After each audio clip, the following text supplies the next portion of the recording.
Good evening. This is a presentation on John Anthony Nevin by Tiana.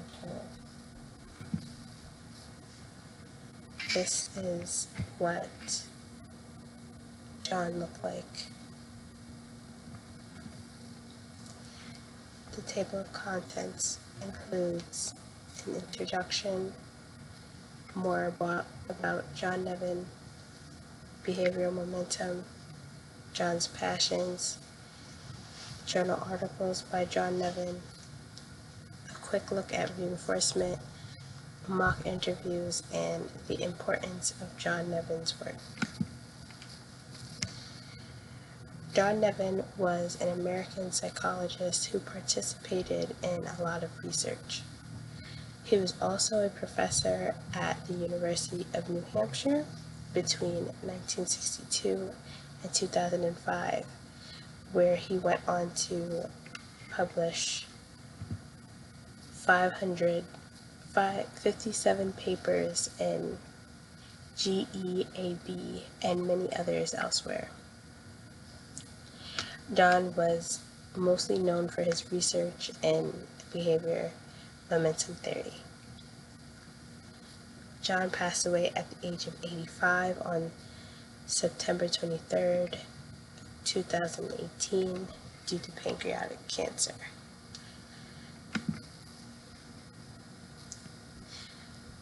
John originally did not go to school for psychology. Originally, he graduated from Choate School and Yale University in the class of 1954 with a mechanical engineering degree with concentrations in naval architecture and marine engineering.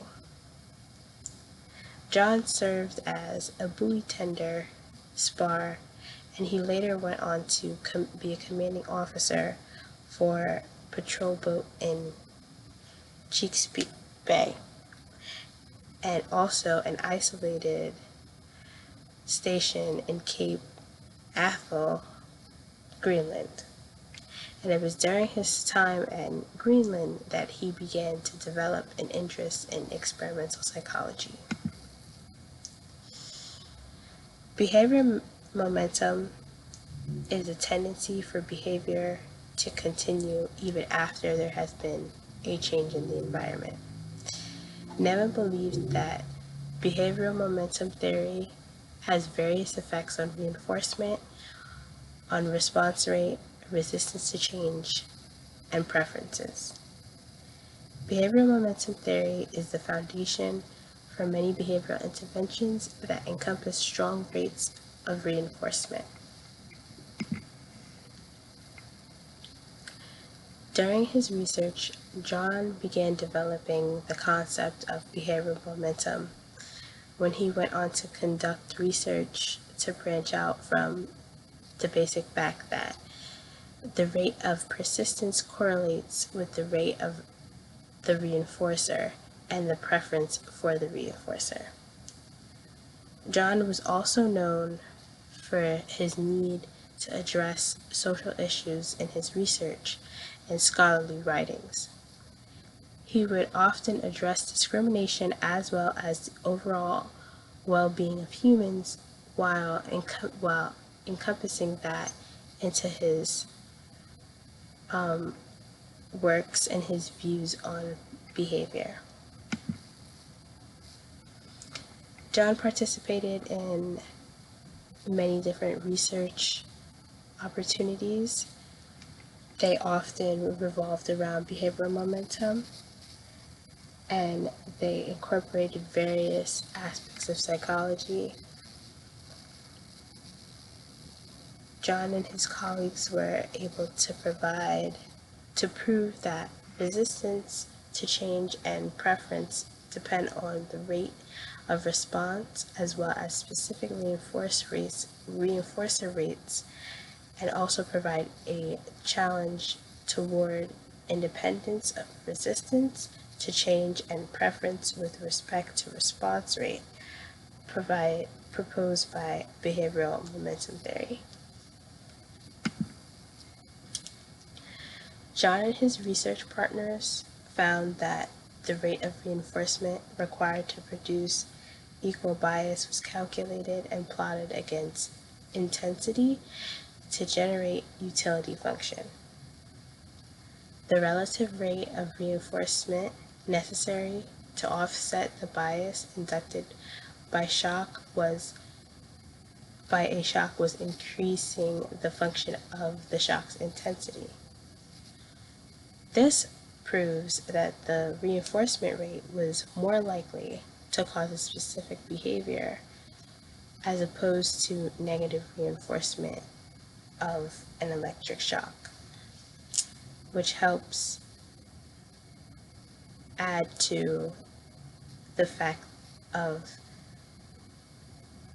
behavioral momentum theory that the reinforcement will outweigh the environment of the electric shock. Resistance to change for response totals within a component most often projected a greater response for the component with the larger total of reinforcement rate.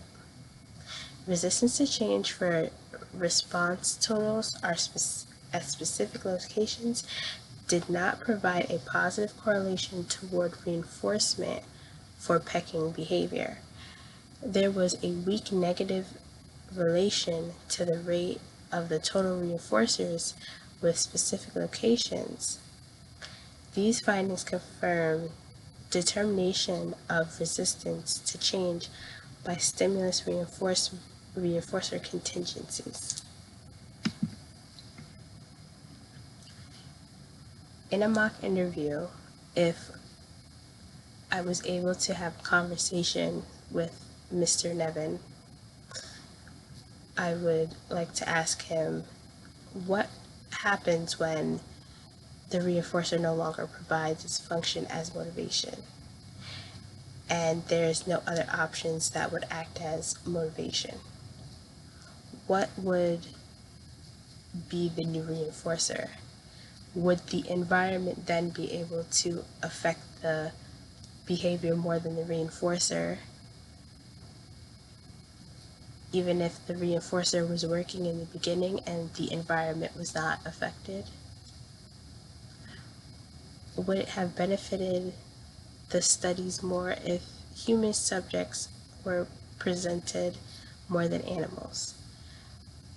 In majority of John Nevin's research, animals, specifically pigeons, played a large role. He also did research that involved humans, but it was more often animals, and majority of his reinforcement work revolved around animals. And I was wondering if that would have made a difference. Did you primarily work with animals because of their primal behaviors? Animals work off of instinct, whereas humans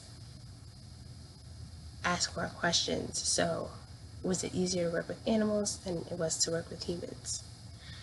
Did you have to deal with less discrimination when you dealt with animals? Do you think that experiments such as the Stanford Prison Experiment had aspects of behavioral momentum? Was the fact of the environment of the makeshift jail did the reinforcement that the guards got of power outweigh the environment of the makeshift jail and them knowing that this was an experiment and it was not real? Do you think the Stanford Prison Experiment might have gone differently if reinforcement for the prison guards were less gratifying? If the prison guards could only do a certain amount of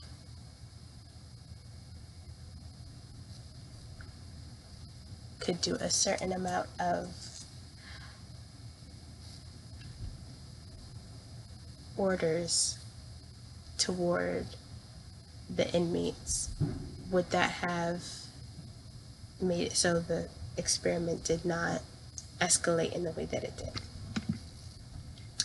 Importance of John Nevin's work today.